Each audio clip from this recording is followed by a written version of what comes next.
possession has been 80-20. 80 for the national, 20 for possession.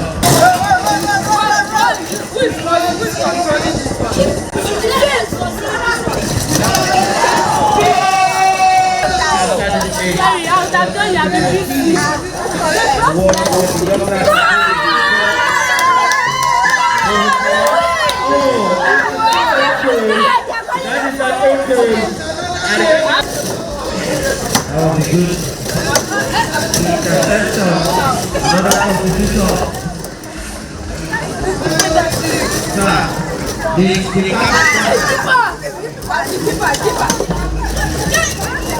Louis. Two pass, one to ball.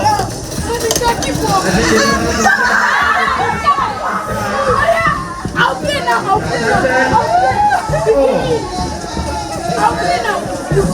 Very well. Play on the goal kick. He's actually the prince. How's that? And the lights are connected briefly. We're trying to scoop the cross. Intercepted. 6 over the bar. By the goal.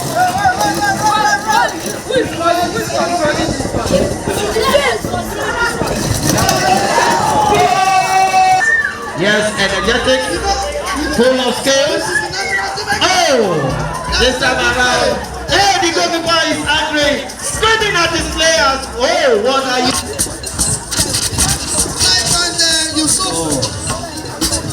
The president has been trying all he can to get the goal for his side, but the goal is not forthcoming.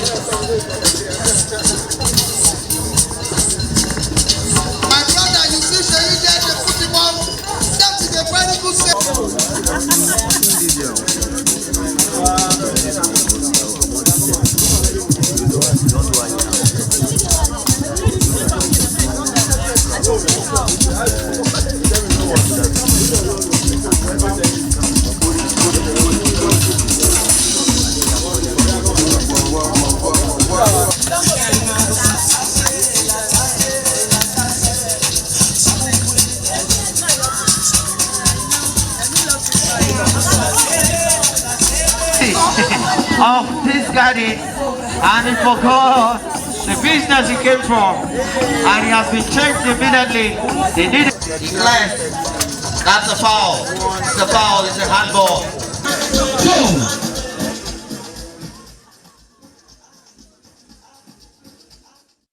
Hello and welcome. Good to have you on Weekend Sport on the show. Trust TV, we are here to give you details in the world of sport. It's always a scintillating one. Anytime we talk sports, Adeni Aji Shafe. Well, right now, we just quickly look at the activities happening in the world of sport. But before we talk about event for this weekend, we look at what happened during the week. A lot of activities, both in Nigeria, outside Nigeria, and also internationally. Well, right now, we start with the review of the week. The NNL, Nigerian National League, that actually took place in Sabah. Well, precisely a big one there, where teams fought hard to see who stays top, joining the MPL next season, and those who actually will be winning the competition. Well, for the NNL Super 8, it was a fantastic for Heartland International right now. I call them international because they really did the invisibility when they play those games. Good one for Heartland for the fact that they were able to win the Nigerian National League for this season. They are the champion. They defeated Kano Pillars 2-0 in that encounter. Congrats to the Nazi Millionaires, as they call them. A fantastic performance from Heartland against Kano Pillars, although both of them, they've qualified to the MPL next season. Right now, looking at that particular story to at least a the show for today, we'll be starting with that particular story. Now, we also talk about the NNL Super 8, where as we speak, 4 teams they qualify for the NNL for next season. Looking at that story, NNL Super 8, Kano Pillars, Katsina United, Heartland, Sporting Lagos, pick MPL ticket. The 4 teams, they did well over there in Asaba as they fought against other teams, and they were able to get a ticket to join the MPL for next season. And right now, we look at the 20 teams that will be playing in the MPL next season. We have Eyimba International, Kano Pillars, Enugu Rangers, Aqua United, Lobby Stars, Rivers United, Katsina United, Sunshine Stars, Abia Warriors, Heartland FC, the champion of NNL.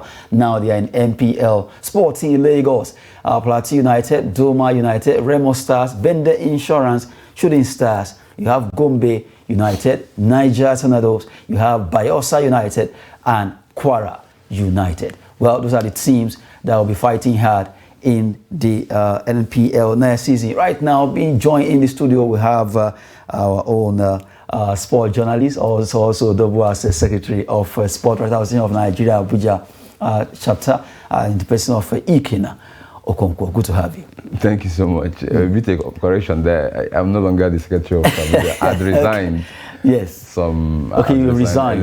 Yeah, in the year. Okay, let's start with our sporting stories now. Well, we just unveiled the NNL winner there. That's Heartland FC. For being able to do it, they were really invisible throughout the NNL race and also to the Super 8. They did well, winning against Kano Pillars. Congrats to them. Yeah, I mean, very surprising to an extent because of how they ended last season. I wouldn't know how the team got where actually they got their mojo back from, because the state government didn't appear to be so much interested in football development, sports generally, but probably they have tried to wake up in recent times, and that perhaps give Heartland some vibe to reawaken. I had thought that maybe Kano Pillars would emerge victorious at the end of the playoffs, but Heartland surprised us. And really, it was a surprise, but everybody seems so. Everybody was actually tweeting towards Kano Pillars, although the media officer of Kano Pillars, Malikawa, said that they will never underrate Heartland because of their track record. They have experience, they have everything. So nobody should be thinking Kano Pillars will do it or thereabout. But really, Heartland really surprised a lot of Nigerians. Yeah, seriously, I wouldn't expect this.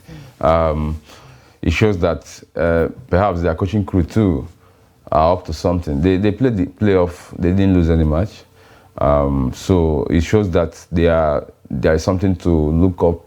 I don't even have any particular player from there that I want to see as a shining light, like one star player. Yeah, like unlike maybe Katsina that has Victor Boma, former Enyimba, main man there that used to hit the goals for them.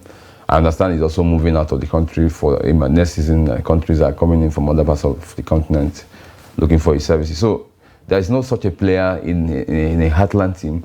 Their players are players that are probably trying to make name for themselves, and of course, if they keep up with this, in the NPL right now, they said by next season they will return to NPL, Nigerian Premier League. So they will be able to hold their own and probably contest for maybe the continental ticket. A good one there. We've been talking about Heartland FC being able to do it. They call it the Lazi Millionaires. And really, the show of like Millionaires against Kano Pillars. We need that game 2-0 in Asaba in the Nigerian National League Super 8 finalists, where the two teams actually they fought hard, but it went to Heartland of Owerri. Congrats to them. Kano Pillars also qualify for the NPL next season alongside Sporting Lagos.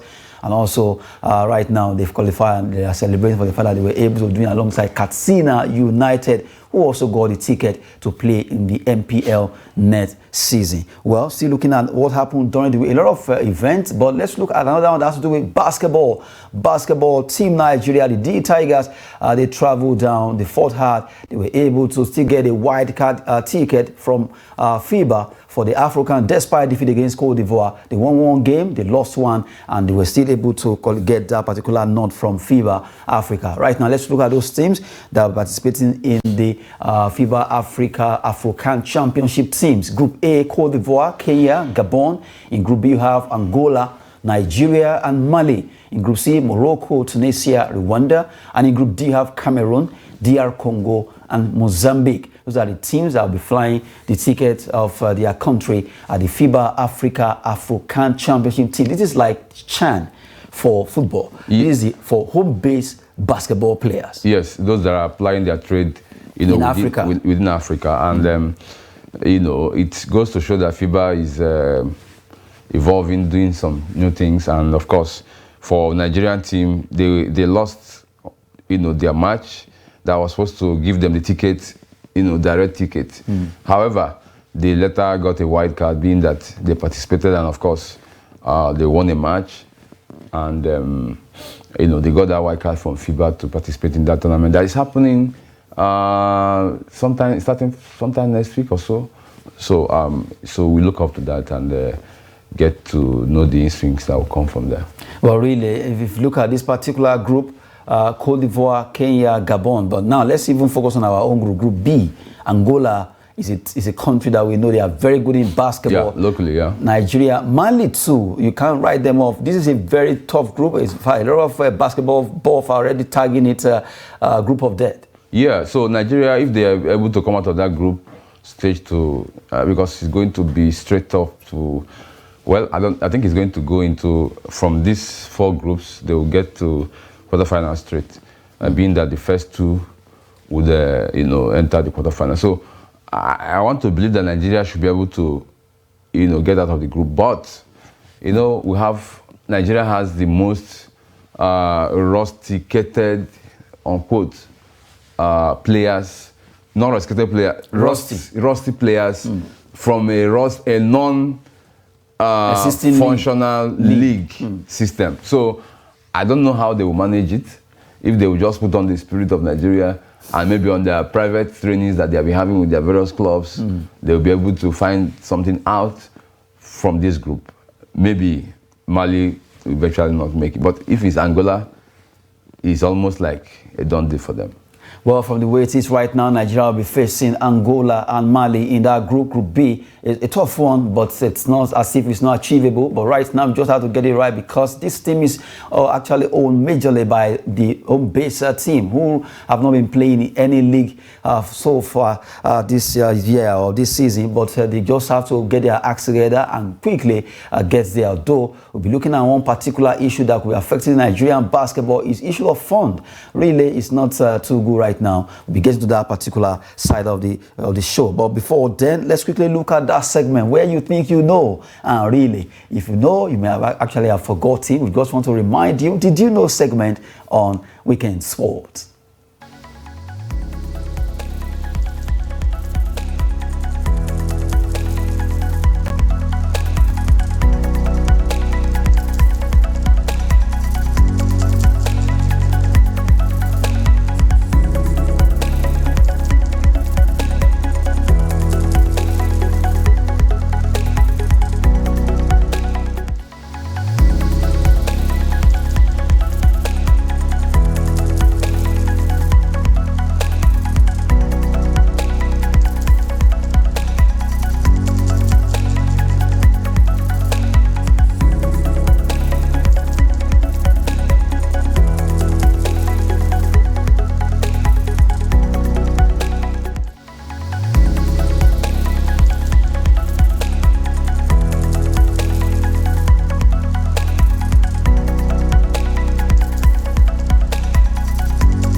Super Falcons there. Well, as you speak right now, they are in Australia. Australia and New Zealand co-hosting the next World Cup that will be starting from July 20.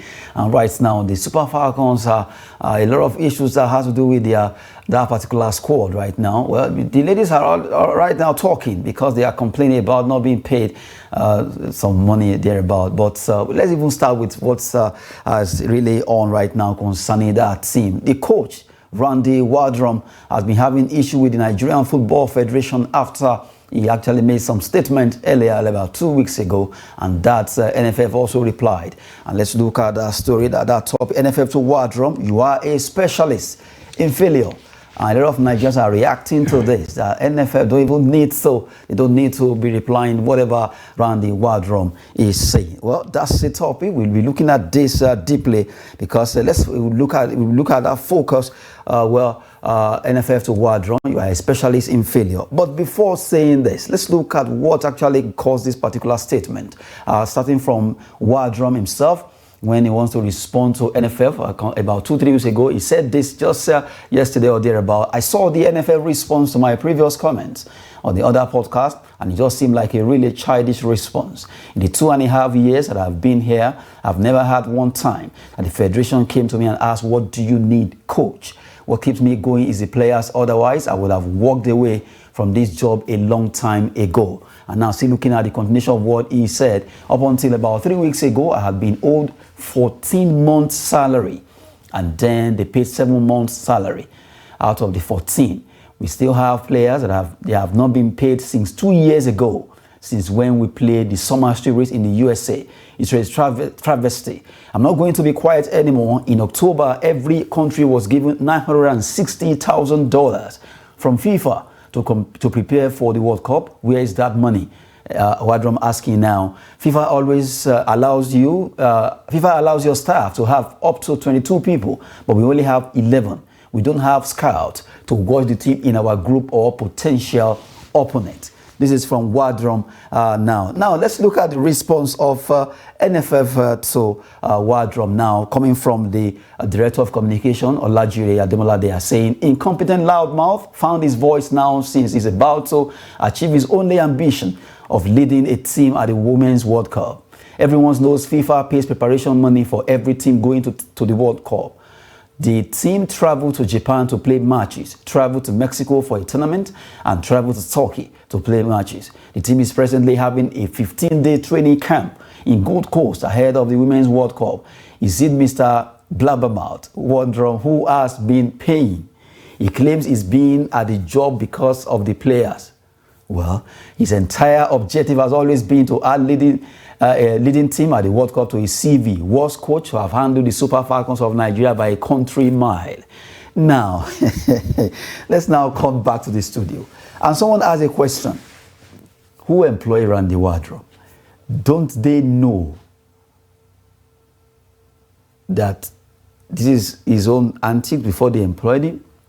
1, they read his CV before employing him. 2, they know this man before they got him. 3, why now that all these, the ladies are already at the World Cup, 15 days, reduced to maybe 13 days to go now for them to play, or even maybe 14 to face Canada or thereabout. And all this scenario, all this brouhaha is actually happening concerning our team, NFF, around the Waldrum, back and forth, face off and all that. What's this? Well, your question started with who employed Randy Waldrum. Well, the exact who there is the former president of NFF. Okay. The institution, that's Amaju Pinnick, under the institution NFF. It's unfortunate, really. I wouldn't believe that the current NFF president or leadership would have done such a mistake. Yeah, some of the people in this leadership were under the past leadership. But you know how these things work in most of the times or cases. Apart from the usual maxim that who pays the piper the takes, it is also that the one who is the anchorman, in most cases, influences decision to a very large extent. So Amaju Pinnick has over time, of course, when he was the president, even though he made an attempt to also return the third time and of course was resisted, he had preferred from day one of his, at the time he went into office, to work with foreign coaches, both for Super Eagles and Super Falcons. If you leave Amaju Pinnick entirely, he would tell you that all the age grade should be foreign coaches teams should be coached or managed by the foreign coaches. But the truth is that the man, Amaju Pinnick, didn't go about it in a very strategic and of course, serious manner. If you want to go for what you don't have, you should go for what is better than what you used to have or what you have. It's not about looking for a foreign coach. I mean, Alaje summed it up. This man called Randy Waldrum, a university coach or a Nuga. Okay, in Nigeria we have Nuga, Nigerian University Games. So he's a Nuga coach. In Nigeria, he's not fit to even handle an under-17 team. Now, let me take you there. So since they actually know this, it was there when Amaju Pinnick, I'm talking about Ademola Olajuwon. Yeah. The NFF, before the new admission that came in, talking about Ibrahim Gusso, all of them know, okay, since they actually knew that this man is, according to you, Nuga coach or a university coach, that's the level. Why employing him in the first place? So that's it. So Amaju has been able to force these guys on Nigeria because he perhaps had certain vested interests, whether economically, politically, Cafically, if there's anything like that, or FIFAly, if there's any word like that. He preferred to go that way just for his own vested interest. So because he knew, or he had thought that these are the interests that will protect his whatever stay on the board or as the leader of the NFF, even including going for third, fourth terms, depending. But of course, he was able to achieve some of these interests, but they couldn't achieve some other. In any case, Waldrum, that is the bone of, the subject of discussion here, is not supposed to come anything close to our national team, whether it's under 17, under 20, whatever under before even the highest level, which is the Super Falcons. There was no reason. The under 17 coach of Nigeria's Flamingos, Coach Bankole, with all due respect to Waldrum, has better technical know-how than this man called Waldrum. Now, since we actually knew this, since we know this, why didn't they sack him before all this? Now they are the World Cup. Is it that it's unsackable? No, it's not unsackable. He has a contract. And you know what this contract thing, when it happens, it's not just about Nigeria. It has a leg with CAF and FIFA. Now, so if you sack someone who has a contract, especially a foreign coach, you're not just going to face the person, you also have FIFA to face. And you have to pay. You have to pay all of those. You're not just going to pay the what do you call it? The whatever that is enshrined in the contract. You're going to pay some fines for, for a breach. That is a fine to pay for breach of contract. That is, remove the person before the contract. According to him, he said he was owed 14 months. They paid 7 months, remaining 7. Yeah. So if they're going to sack him, they have to pay for that 7 months. Of course. And according to him, they have to pay till, because the contract says till this World Cup that is to start. Then it means, from the way I see it, NFF actually caused this for themselves. True. And for Nigeria. Because if you have not employed Randy Waldrum in first place, all this drama won't be happening. Exactly. Well, we've been talking on this particular issue. Waldrum is the coach of Super Falcons. They are now in Australia, but this is not needed right now because the ladies need to concentrate. Although, even the ladies too, the Super Falcons, they are not concentrating on anything. Because they too are not having, for the fact that the issue of $960,000 that he's asking, NFF is replying that, okay, they went to Japan, they went to here, Mexico, USA. All those money was part of the money they used. Yeah. And according to the ladies now, news featuring that, okay, they had a meeting, the senior players had a meeting with the NFF General Secretary of thereabout concerning, okay, FIFA said each player will get $30,000 for participating at the direct group to stage. their account at the group stage. Now they are now asking, the nice is that the coach is demanding for.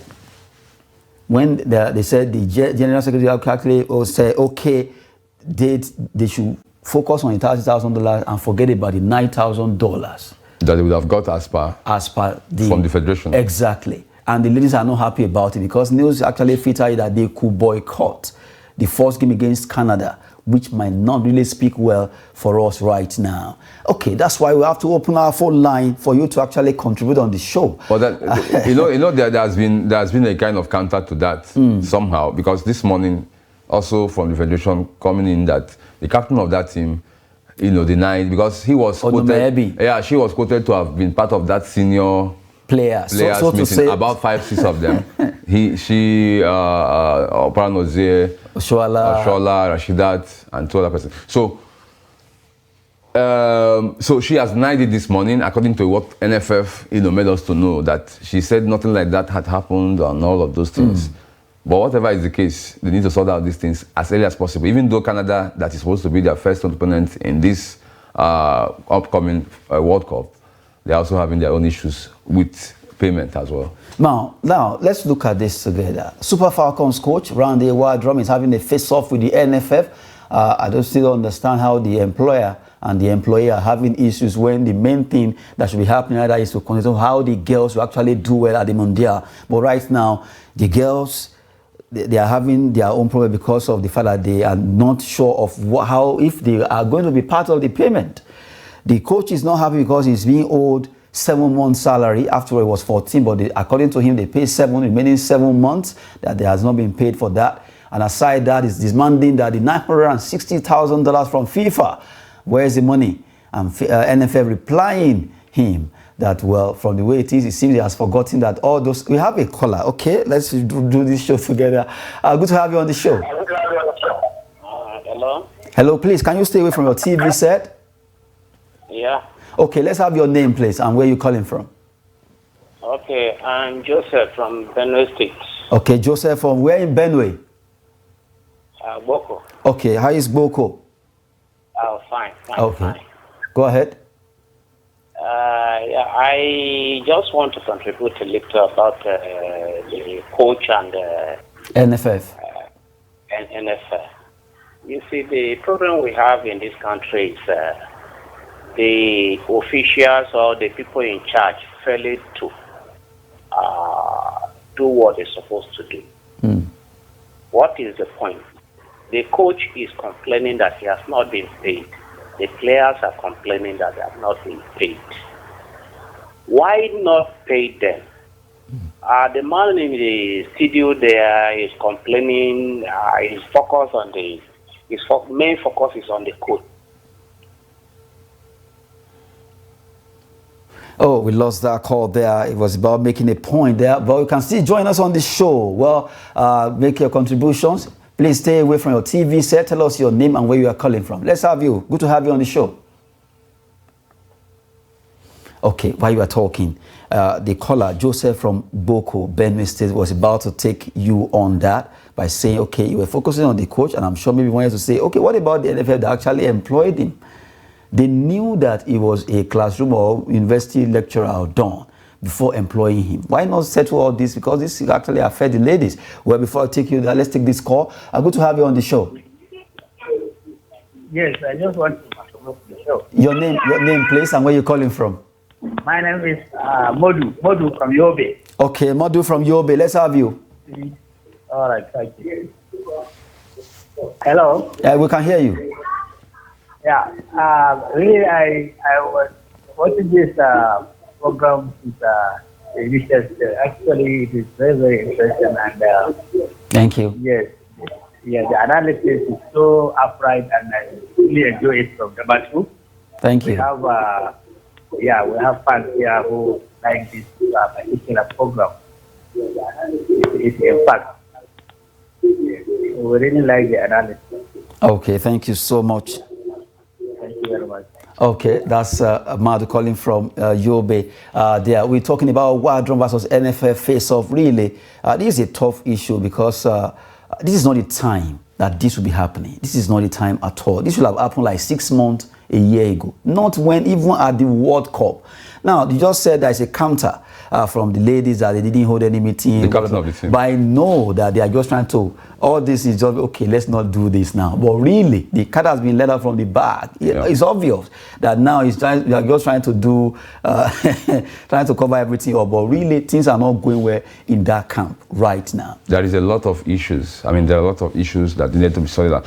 And really, I don't know why, you know, I heard of this similar issue triggered some, I think it was either before one of the WAFCON or the previous World Cup, so to say. I can't remember exactly the year. A similar thing happened that later led to the suspension of Desire Paranozie, who was then the captain of the team. And of course, that was how they also stripped her of the captaincy title. You know, this kind of thing shouldn't be coming when there is a crucial tournament such as World Cup.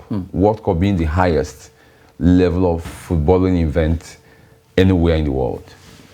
And like you were kind of saying that if they know that this coach is not, you know, up to any standard coaching the national team, why employ him? You know, the federation was supposed to do or carry out what is known as, you know, do their due diligence to understand if you must get, like I said earlier, if you are looking for something better, you know, outside what you've got, it must be something better than what you have. You must look for something better than what you have. It's not to get something that is not up to what you have at all. So it means you've just kind of tried to drag yourself backwards. Okay, let's listen to a caller there who also wants to contribute. Good to have you on the show.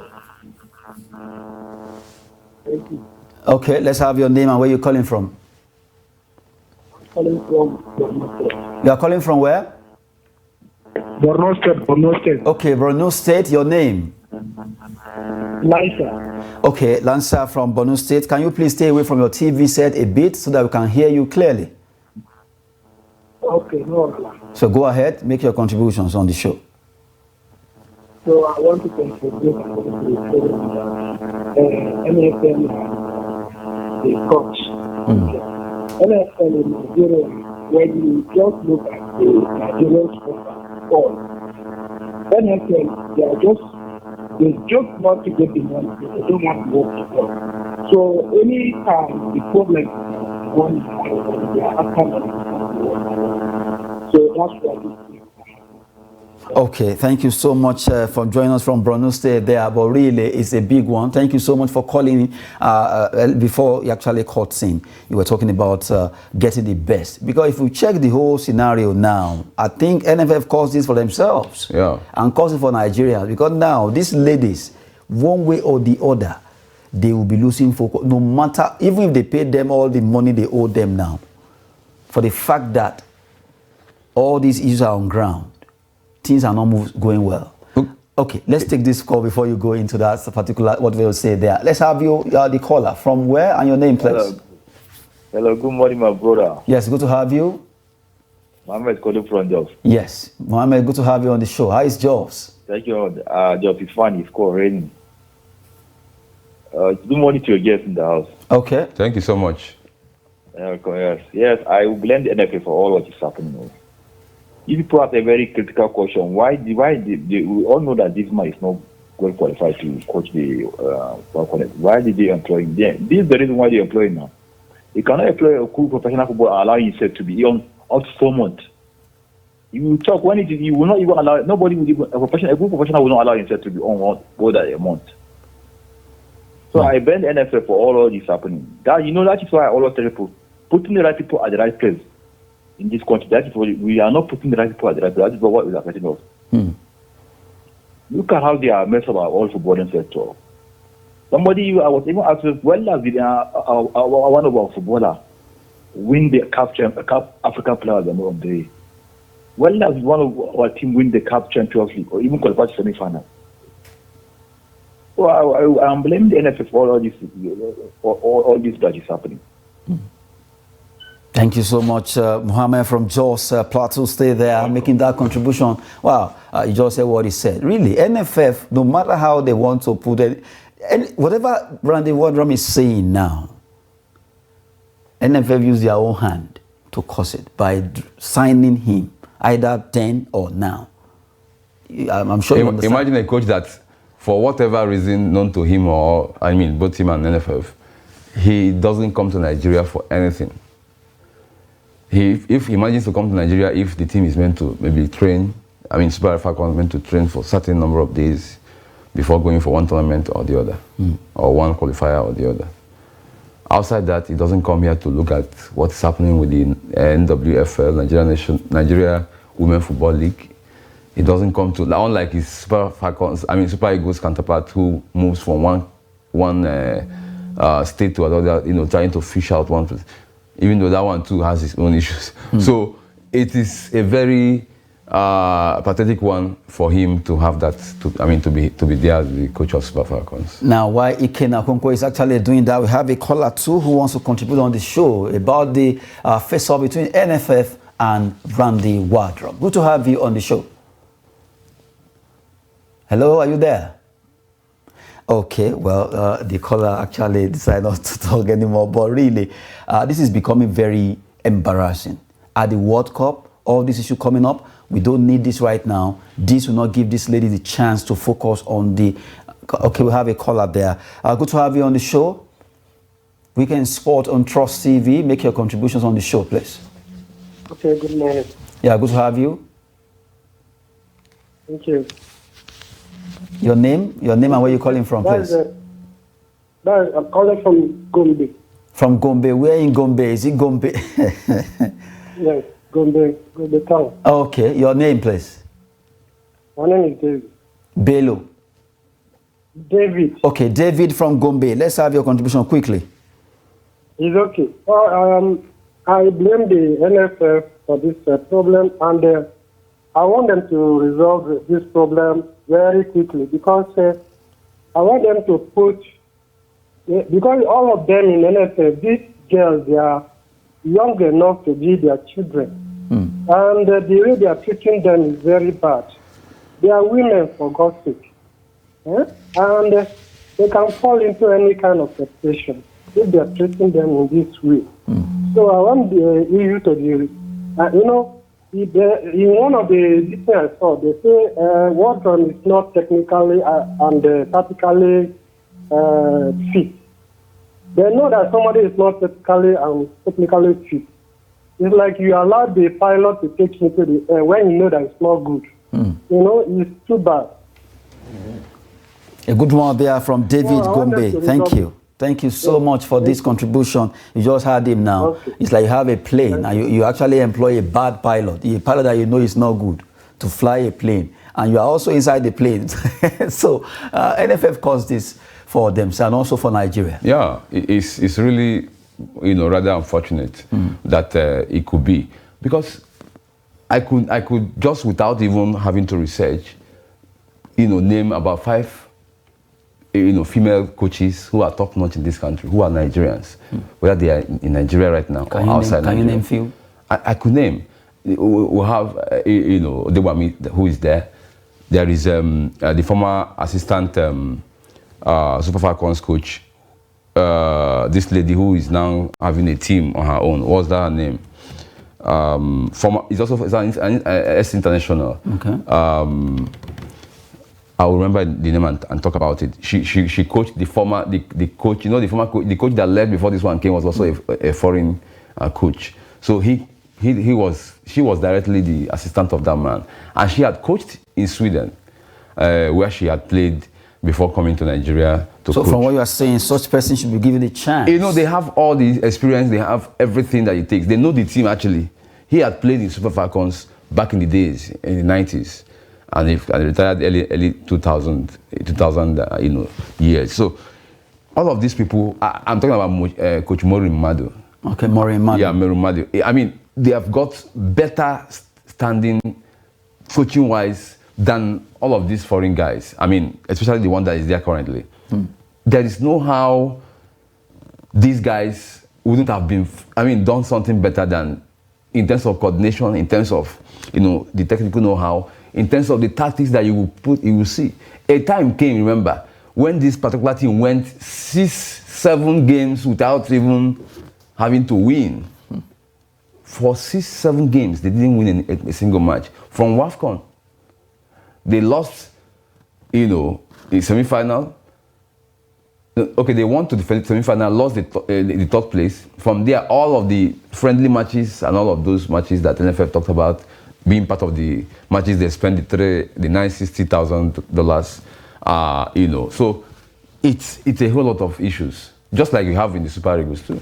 Yes, we've been talking concerning NFF versus Randy Waldrum face-off. A lot of Nigerians reacting concerning that incident or issue on ground right now. Well, Ekena Okonkwo has been with us in the studio talking about it. And right now, we quickly need to run through some stories before we wrap it up. As we speak right now, Gombe State is agog with athletics. As we speak right now, a lot of young kids are out there trying to compete in Gombe State in the inter-primary school athletics tournament taking place there. It will run from now till Tuesday, and a lot of young athletes are showcasing their talent. Good one coming from that's the association president chairman there, Gara Gombe, organizing such to bring the best athletes out from Gombe State. And also quickly, let's talk about volleyball. Volleyball under 21 Nation Zone 3 volleyball, where Nigeria, they beat Niger Republic after defeating Ghana in their first game. They defeated Niger Republic, and they'll be facing Benin Republic in their game, the third game. Good one for our team. They really did well. First game 3-0, second game 3-0,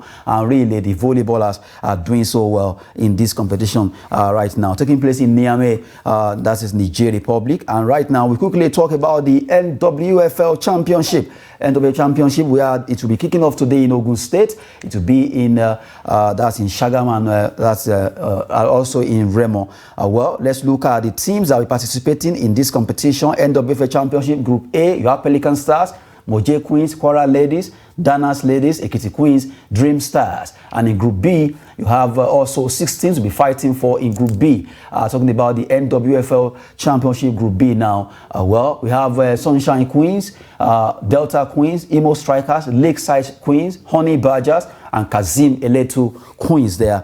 Those are the teams that are participating in this NWFL Championship, and they want to see who qualified to the main NWFL League. And away from that, just yesterday, NFF rolled out the name of board members of leagues, the NNL, Nigerian National League board members. Let's start from there. As you look at the chairman is George Aluo Kamisu Melantaki, as the vice chairman, Yakubu Sarma, Sani Mohammed, Donald Ikpe, Joseph Ebowuzim, as well as member Dotun Sanusi, while you have Emmanuel Atta as the CEO of the Nigerian National League board members that just been appointed by the Nigerian Football Federation. Let's look at the one for the Nigerian Nationwide League. Nationwide League 1, you have Silas Agara as the chairman, Adio Yadekpeju's vice chairman, Malam Mohammed Duse, Ogene Ochuko, and Bakadoremo as member, Tunji Onatolu, Bokno Akintade, Daladi Ibrahim, Hassan Abdullahi Garo as the CEO of the Nigerian Nationwide League 1. And let's look at the women. Nigerian Women Football League board members are also being announced. You have Inkechi Obi as the chairman, Ajia Suseina Suleiman as the vice chairman, Rukayat Alaya, Adiza Musa, Ayodele Thomas, Henrietta Hilbo, and you have Danny Nazar also as member of the Nigerian Women League there. Well, that's a good one coming from NFF. At least let them start working now and see to the betterment of Nigerian League. And before we go, let's quickly run through some hot stories. Super Falcons, Assis Oshoala nominated for Ballon d'Or Socrates Award for the fact that Football Academy is doing a wonderful job by getting a lot of girls off the street. We're looking at that story there. Well, Assis Oshoala nominated for Ballon d'Or Socrates Award. Aside that, MPFA transfer, Taimo Talari joined Shooting Stars. Shooting Stars, Sikiru Alimi, Samuel Ayoride, also they are out of that squad. While Inter Milan are stepping up their pursuit of Tottenham Hotspur goalkeeper Hugo Lloris to replace Andre Onana, who is a target for Manchester United. United really wants Onana, and right now Inter Milan are looking at having Hugo Lloris to join them. And the last one says Atalanta are keen on Mason Greenwood. Mason Greenwood is a player of Manchester United, but Atalanta wants to get him on loan. Atalanta won Mason Greenwood on loan deal for Manchester United for forward there. Well, from the way it is, we just roll out those stories. But really, I want to just pick one out. The board members released by NFF. Someone I saw somewhere where someone was actually saying where they thought it was going to be election, but now it's appointment. Yeah, it's ordinarily supposed to be election. The league managers or administrators, not the league, the club managers or administrators, were supposed to compose a congress and then elect people who will pioneer. Though anybody who is a chairman of the club or manager or whatever official in the club is not supposed to participate in especially election for either vice or the chairman. But again, I want to a bit commend NFF for this. This is the first time that we are seeing the league or the various leagues the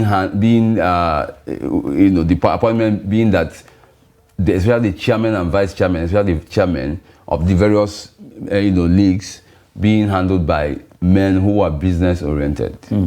Men who are from the private sector, so to say. And some of them have clubs? Not really, not really. I'm talking about the chairman. Not the members. None of these chairmen have any club, none of these chairmen has any club in the leagues that they appointed chairman. That they don't have any club there.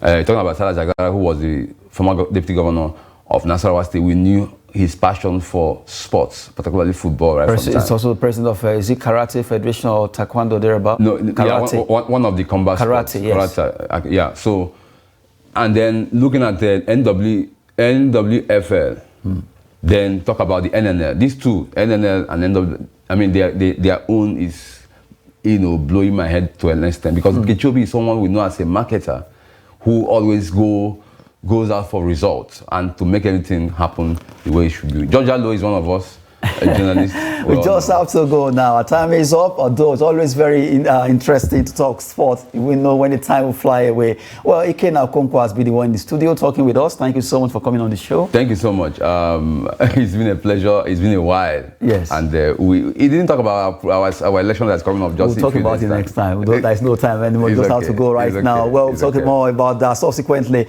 Adeni Ajishafe, I want to appreciate those that are calling on the show. Sport is always business and fitness, as we always say. Thanks for watching. Have a splendid weekend.